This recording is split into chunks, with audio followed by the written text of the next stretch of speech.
शिल्पकार डॉक्टर बाबासाहेब आंबेडकर, गोदी कामगारांचे आराध्य दैवत पी डेमोले साहेब, आदरणीय कुलकर्णी साहेब, शांती पटेल साहेब यांच्या विचारांना या ठिकाणी प्रथम मी वंदन करतो। आज पूजा कमिटी यांनी जो दरवर्षीप्रमाणे याही वर्षी उत्साहाने जो साजरा अप्पा नाटकाचा जो कार्यक्रम सुरू आहे आणि करतात, त्या प्रजासत्ताक दिन, भारताचा प्रजासत्ताक दिन खरं असता या देशाला जवळजवळ 150 वर्ष गुलामीचं झाल्यानंतर हितासणाऱ्या स्वातंत्र्यवीरांनी या देशाला स्वातंत्र्य मिळवून देण्यासाठी प्राणाचे त्याग केलं। स्वातंत्र्यवीर सावरकर, भगतसिंग यासारख्या मंडळींनी आपलं सर्वस्व पणाला लावून हे स्वातंत्र्य मिळालेलं आहे। 15 ऑगस्टला आपण स्वतंत्र झालो आणि त्यानंतर डॉक्टर बाबासाहेब आंबेडकरांनी संविधान लिहिलं आणि या संविधानाचा अंमल आज या तारखेपासून होतो, 26 जानेवारीपासून। म्हणून या दिवसापासून प्रजासत्ताक दिन साजरा केला जातो। खरं सुद्धा प्रजासत्ताक दिन भारतीयांनी चालवलेले राज्य अशा प्रकारे केला जातो आणि या देशाचा कारभार या दिवसापासून सुरू झाला आणि 1952 साली पहिली सार्वत्रिक निवडणूक झाली। तर मग अशा प्रजासत्ताक दिनाला मी या ठिकाणी तुम्हा सर्वांना आवर्जून हार्दिक शुभेच्छा देतो। तर ज्या गोदी कामगारांनी अखंड लढाई देऊन आज आम्हाला जे सर्व प्रकारचे अधिकार मिळवून दिलेले आहेत, त्या नेते मंडळींना सुद्धा या ठिकाणी सलाम करतो। गेल्या वेज रिव्हिजनला आपल्या सर्व मंडळींनी जो प्रयत्न केला त्याचा लाभ सर्व लोकांना झाला आहे आणि त्याबद्दल त्यांचे या ठिकाणी परत मनापूर्वक अभिनंदन करतो, स्वागत करतो। आणि जसं सांगितलंय आपल्या सावंत साहेबांनी त्याप्रमाणे थोडक्यात माझे विचार मांडतो आणि इथंच थांबतो। जय भीम, जय महाराष्ट्र।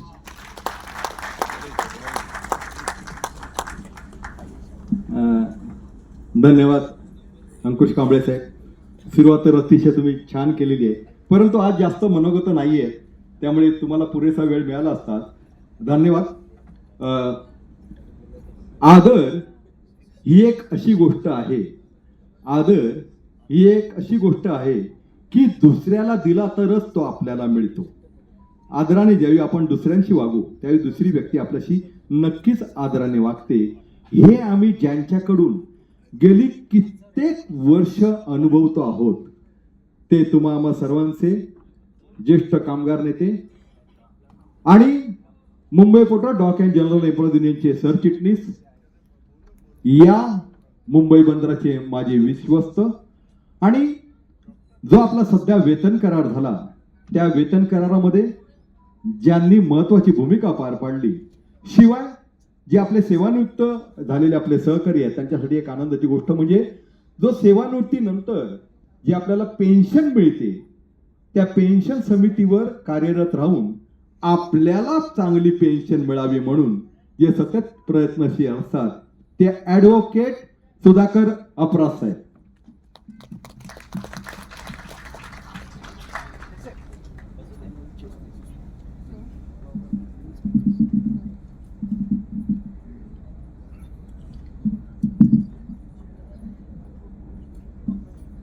नमस्कार।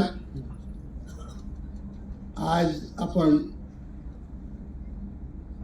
77वा गणतंत्र दिन साजरा करत आहोत आणि हा कार्यक्रम सर्व देशभर सुरू आहे।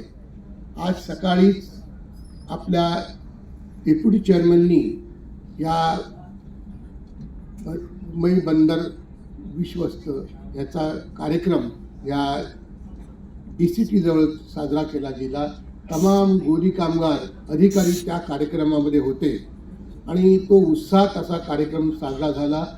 खरं पाहता या ठिकाणी सुद्धा आज फार आनंद होतं। हे काय जास्तीत जास्त संख्येने गोदी कामगार आणि गोदीच्या मध्ये काम करणारे निवृत्त कर्मचारी सुद्धा मोठ्या संख्येने या ठिकाणी उपस्थित आहेत आणि अशा या कार्यक्रमामध्ये आज आमच्या युनियनचे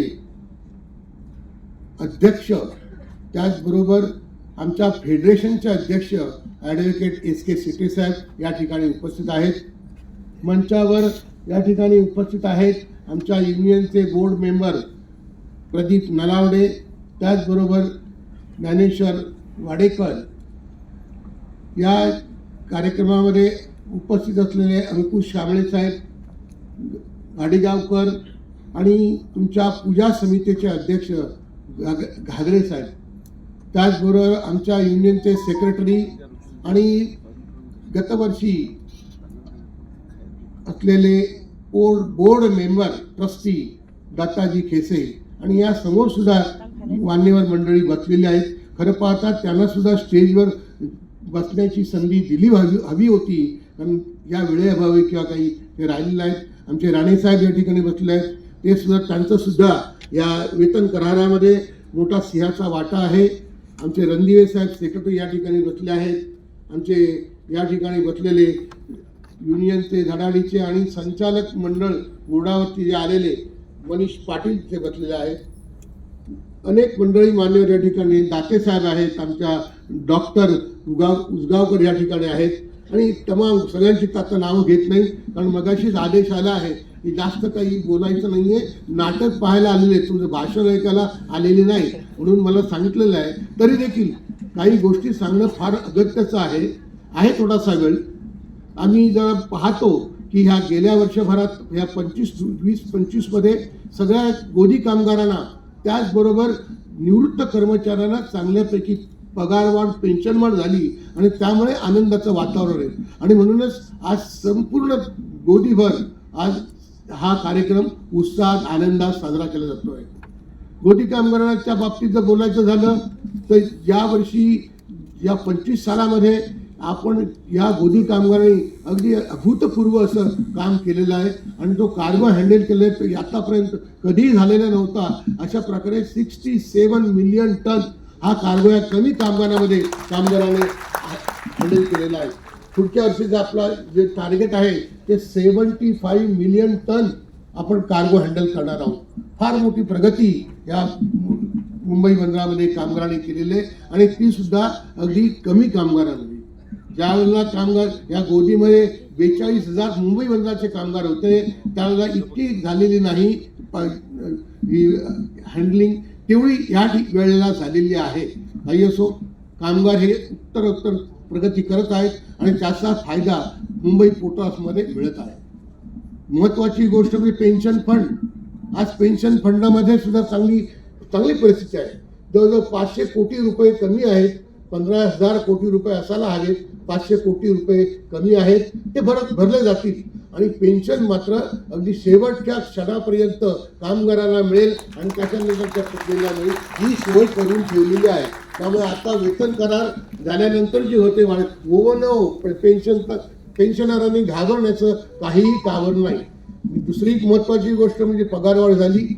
मी सगळ्या कामगारांचं अभिनंदन करेन की त्यांनी सुद्धा युनियनला भरभरून, दोन्ही युनियनला त्यांनी भरभरून देणगी दिलेली आहे आणि त्यामुळे त्यांचं अगदी मनापासून सगळ्यांचं हार्दिक अभिनंदन. असंच तुम्ही डोनेशन किंवा देणगी देत राहा. युनियन अगदी आता आमची युनियन ट्रान्सपोर्ट कॉर्पोरेशन युनियन सुद्धा आमची Mumbai port trust dock and general employees union आज 105 वर्षामध्ये वाटचाल करत आहे. डॉक्टर शांती पटेल साहेबांनी नेतृत्व केलं. आता आमचे SK शेटे साहेब त्या ठिकाणी अत्यंत प्रभावीपणे काम करत आहेत आणि म्हणूनच उत्तर आमची युनियन ही चांगल्या पथावरती आज काम करत आहे. महत्वाचं म्हणजे करार झाला. करार झाल्यानंतर चांगली पगारवाढ झाली, पेन्शनवाढ झाली, परंतु त्यातूनही अजून बरेचसे प्रश्न अनियमित आहेत आणि त्याची काम करण्याची आम्ही समज घेतलेली आहे आणि हळूहळू तो सुद्धा प्रश्न सोडवण्याचं काम करत आहोत. त्या आमची सिनियर जी मंडळी आहे, सिनियर कामगार, त्यांना स्टॅग्नेशन झालं आणि त्यामुळे त्यांना पगारवाढ मिळालेली नाही, परंतु तो सुद्धा प्रश्न घेतलेला आहे. त्याचबरोबर अधिकारी जे वर्ग आहेत जे क्लास 3 मधून प्रमोट होऊन क्लास 1 आणि क्लास 2 झाले, त्यांना सुद्धा त्यांचं पण नुकसान थोडंसं झालंय. पगारावर त्यांचे ऑफिसर्स आहेत, ऑफिसरचा करार हा वेगळा असतो आणि क्लास 3 आणि क्लास 4 यांचा पगार हा वेगळा असतो. त्याच्यासाठी सेटलमेंट होते आणि त्यासाठी प्रयत्न सुरू आहेत. परंतु त्या कामगारांचा न्याय देण्याचं काम आम्ही करत आहोत आणि ती सुद्धा आता मीटिंग लवकरच होईल. गेली मीटिंग ही 5 ऑगस्ट 2024ला झाली गोव्याला आणि त्या ठिकाणी हा निर्णय घेण्यात आला की कुठल्याही परिस्थितीमध्ये सिनियर कामगारांना जास्तीत जास्त पगार मिळाला पाहिजे आणि त्याची हे प्रगती आपण करत आहोत. काही असो, या ठिकाणी एक महत्त्वाचा मुद्दा सांगायचा आहे. तो सर्वांसाठी महत्त्वाचा मुद्दा अशासाठी आहे की या सेंट्रल ऑर्गनायझेशन्स आहेत, या 12 C2, आयटक, इंटक या मंडळीने 12 फेब्रुवारी रोजी एक दिवसाचा लाक्षणिक संप, देशव्यापी संप करण्याचा निर्णय घेतलेला आहे आणि त्यासाठी नोटीस पण दिलेलं आहे. सगळ्या मंडळी तो लक्षात ठेवलं पाहिजे आणि जिथे जिथे काम करत असतील त्या ठिकाणी कामगारांनी या संपामध्ये सहभाग घेतला पाहिजे, कारण ही फार घातक गोष्ट आहे. कशासाठी आपण संप करणार आहोत तो प्रश्न सुद्धा महत्त्वाचा आहे की ह्या भारत सरकारने, या मोदी सरकारने कामगारांचे जे 29 कायदे होते ते कायदे त्यांनी आता 4 कोडमध्ये त्याचं रूपांतर केलं आहे आणि त्यामुळे कामगारांना पुढे भविष्य काळामध्ये त्यांच्या मुलांना, त्यांच्या नातवांना नोकऱ्या मिळणार नाहीत ही गोष्ट सत्य आहे आणि त्याच्यामध्ये त्याच प्रावधान आहे. यासाठी सर्व कामगारांनी या संपामध्ये भाग घेण्याची फार गरज आहे. आज आम्ही सगळ्या 12 बंदरांमध्ये मीटिंग घेत आहोत, त्या ठिकाणी फार उत्साह सांगतायत की नाही संप झालाच पाहिजे, कारण या ठिकाणी हे जे कोड आहे ते कोड कामगार विरोधी आहेत, हे सगळ्या मालकांना फेवरेबल आहेत आणि त्यासाठी हा संप 100% यशस्वी करणं झालं पाहिजे हे तुम्ही लक्षात ठेवलं पाहिजे. संप म्हणून घाबरून चालणार नाही. हा संप एक दिवसाचा आहे, परंतु तो संप आपल्या भविष्यासाठी फार महत्त्वाचा आहे. याच्यानंतर मात्र संप काही नाही आहे, ही शेवटची संपाची संधी आहे. लक्षात ठेवलं पाहिजे हे सगळे कायदे जे आहेत 4 कोड केलेले आहेत ते कोड कामगार विरोधी आहेत आणि त्याची 2 आपण घेतली पाहिजे आणि म्हणून या संपामध्ये भाग घेऊन हा संप जर यशस्वी केला तर आपण पुढे चांगल्या रीतीने पुढे वाटचाल करू शकतो. काही असो, ह्या ठिकाणी मला कळलेलं की जास्त बोलता नाही, तरी पण मी हा महत्त्वाचा मुद्दा संपाचा तुम्हाला सांगितला. यापुढे अशाच रीतीने हे मुंबई बंदर आज भाषणामध्ये सुद्धा आदेश तितेरमारे साहेब म्हणाले की आज कामगारांसाठी आम्ही लक्षपूर्वक पाहतोय की त्यांच्यासाठी वैद्यकीय सवलती कशा चांगल्या मिळतील त्याची पण त्यांनी सोय कशी करावी. त्यानंतर आणि पोर्टसमध्ये जे पायाभूत सुविधा आहेत त्याच्यामध्ये सुद्धा वाढ करण्याचं प्रयोजन हे मुंबई बंदर करत आहे आणि ते 100% खात्री आहे हे मुंबई बंदर असं आज 152 वर्ष झाली अशी करिअर्स पुढे राहील आणि ते सुद्धा उत्तरोत्तर प्रगती करत राहील हे मी या ठिकाणी नमूद करतो आणि तुम्हाला पुन्हा एकदा या 77व्या गणतंत्र दिनाच्या शुभेच्छा देऊन थांबतो. जय हिंद, जय महाराष्ट्र.